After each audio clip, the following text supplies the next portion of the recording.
All right, here's your free response question for the day, working with me. So in this question, you're given a table of values and that the y coordinate is the derivative. It's always smart to understand, are you given the function, the derivative, or maybe even the second derivative here in the table of values? This function satisfies f at 0 equals 20. They say 0 doesn't equal 20. Well, the slope or the derivative there is 4, but the actual value is 20. The first derivative of the function satisfies this inequality, which means that all derivative answers are between 0 and 7, which means all the derivative answers are positive and including 0. Never negative, and they're only numbers from 0 to 7, and you can see that in your table of values for all x in that closed interval. All right, so selected values of the derivative are shown above. The function has a continuous second derivative for all real numbers, which means the first derivative is also continuous if the second one is. Okay, so use a midpoint Riemann sum with 3 subintervals. So we want to do midpoint Riemann 3 subintervals of equal length indicated by the data in the table to approximate the value of f at 6. So if I want to approximate f at 6, I'm going to integrate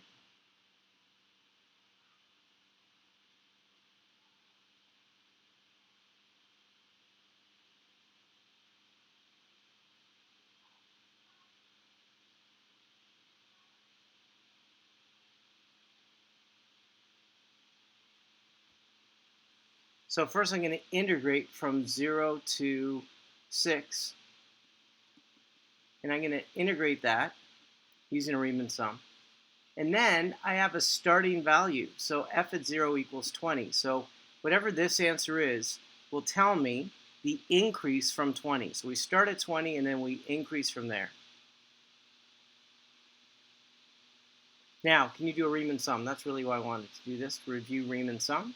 So how many intervals? 3. So we go from 0 to 6. So the width is going to be 6 subtract 0 divided by 3. That means the width is 2. And then we're going to use the midpoint y values each time. So the first one goes from 0 to 2. So the midpoint we're going to use is 3.5. Oops, we're going to add. We don't need to do it separately. Then the next midpoint will be at 3 using 0.8. And then the last midpoint will be at 5 using 5.8. And that's a beautiful answer right there. And then to that answer, we would add 20 to figure out what f at 6 equals. Part B. That was it. And here's the main focus, that Riemann sum.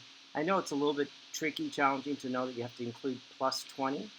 And when you integrate, it's how much it increased from that value or decreased.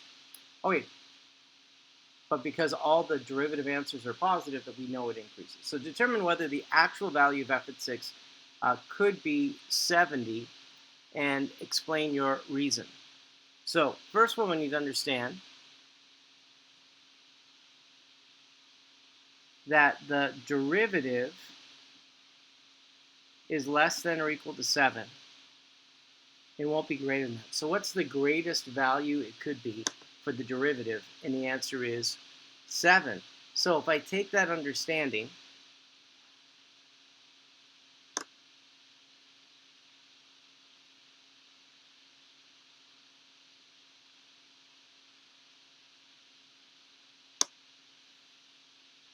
if the derivative can't be greater than 7, if I look here and did a Riemann sum across, and every derivative was 7, because it can't be bigger than 7, you would actually go for a Riemann sum just 6 times 7, the area of that rectangle.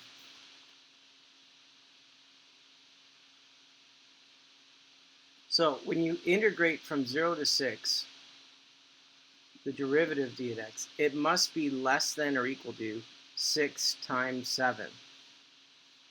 So again, if every one of this, the maximum value could be a 7, and we have 6 across. So just think of it as a rectangle, 6 times 7. That's the most it could increase. So that means the most it could increase is 42. Now, f at 0 equals 20. So the most f at 6 could equal would be 20 plus 42, which equals 62. So we start at 20. The most it could increase, because the derivative is not greater than 7 anywhere along there, is 42. And when you add it together, what's the maximum value it could be? So therefore, f at 6 could not equal 70. The maximum value for f at 6 is 62. And we know it's not even that, because we know that there are times when the derivative is less than 7. But even if every other number in between there is 7, the most it could be is 42 as an increase. So there's no way that it could be 70. All right, part C. That was a little tricky one. Hey, can you evaluate the integration of the second derivative? So understand what this means. That if I integrate the second derivative, that just gives you the first derivative from 2 to 4. And then, what do you plug in? Well, you first plug in 4, subtract, and then you plug in 2. On the chart, if you go back, what's the derivative at 4? It's 1.7, and at 2, it's 2, and you got it. And the last part you don't even need to do, but it's negative 0.3. That was the gimme, I hope, of the bunch. And then the last question, a limit question. Could you find the limit as x approaches 0? So what do we do first? Especially since it's a fraction, we're going to separate it into 2. That's the numerator and the denominator. So if I plug in 0 here, f at 0, subtract 20 times e to the 0. Well, at the very beginning of the question, it says f at 0 equals 20. E to the 0 is 1 minus 20. So you can see that the numerator is 0. Now let's look at the denominator. And again, f at 0 was given in the question at the beginning. It says f at 0 equals 20. That's why I plugged that in. All right, how about the denominator? The limit as x approaches 0, and it's 0.5 f at x minus 10. All right, so the same idea. I'm going to substitute in 0. And we just said that f at 0 is 20. 0.5 times 20, that's 10, take away 10. That is 0. So what do we know about this? We're not going to write 0 over to 0, but we could write indeterminate. So we're going to use L'Hopital's rule here. So now we're going to write down the limit as x approaches 0 and take the derivative of the numerator. So the derivative of f at x is f prime at x.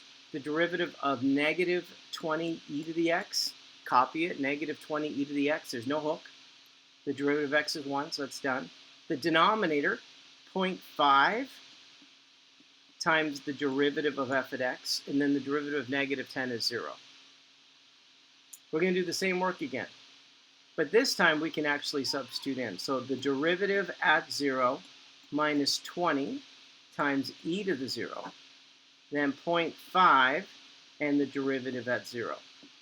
So look at your chart at the very beginning. What's the derivative at 0? And you get 40.